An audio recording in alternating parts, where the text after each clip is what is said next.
ready? Okay. Hi.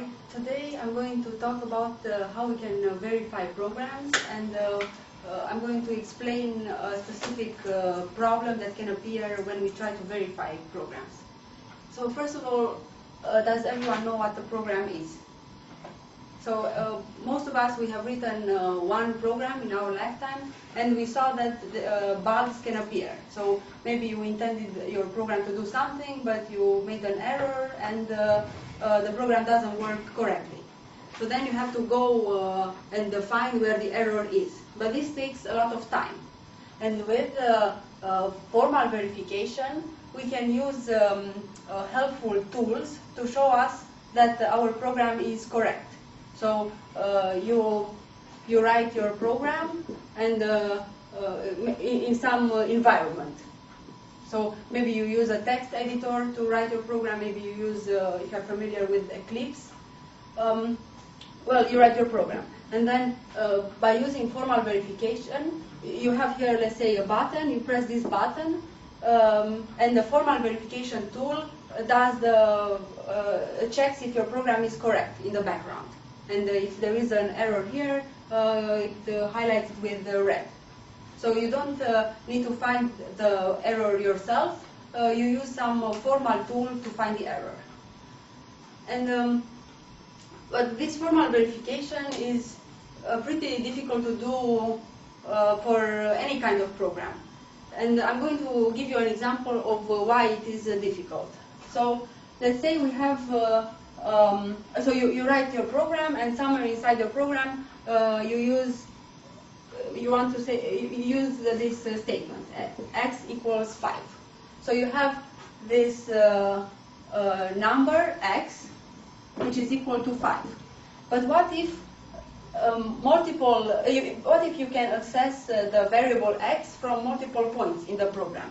So let's say you can access it from here and from here. So accessing it from different points is similar to multi-threading. Does everyone know what multi-threading is? No. So, so most of us have computers who use multiple cores. So there are multiple cores on our machines, which means that one program can run on one core and one program can run on another core. But you can devise your program. It's one single program, so that it runs on two cores at once. Okay. So maybe your program has one task here and one task here, which are independent from each other. So this task will run on one core, and this task will run on two cores, on core 2. Okay. But what if both of them access X? Yes, it can happen that X will be accessing both of them, and X will be modified. Okay. So it means that since X can be modified from multiple places, you cannot rely on a property for X, because so ideally you would like to have some invariant that holds about X. So you would like to know that X will always be between 1 and 10. But if there are multiple places from where you can access X, maybe this thread, so from this place X is changed to 100. So it means that the invariant is broken. So this is a problem in verification because it leads to less consistency, and the verification becomes harder. And the way, so this is one of the problems that can appear in the verification of programs. And the way we can solve this is by introducing a new notion, which is called access permissions. And this works in the following way.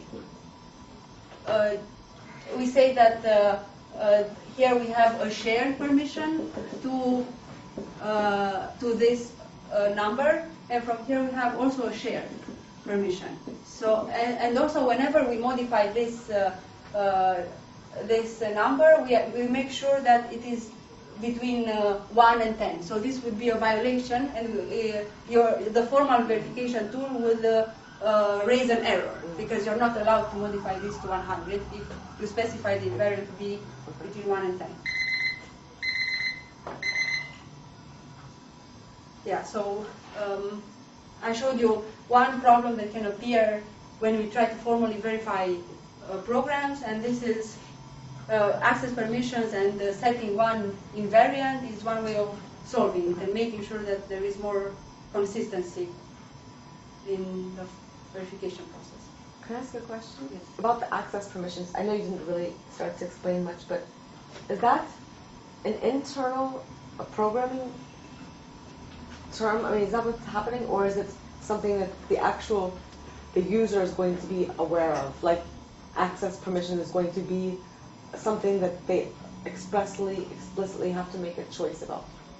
So my question's probably not clear. No, it's clear. So by user you mean programmer, I think. Yes, programmer. So the programmer writes the program here, and maybe he knows that X will be shared at some point. So yes, at some point in the program he has to make some annotation and say share of X.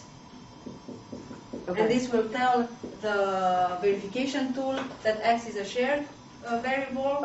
And so that is the access permissions? Yes. Okay, I got it. I'm sorry. I think you were clear. Shared. So shared is one type of access permission. Okay. Because it says what kind of access, well, the permission you have. Okay. Thanks.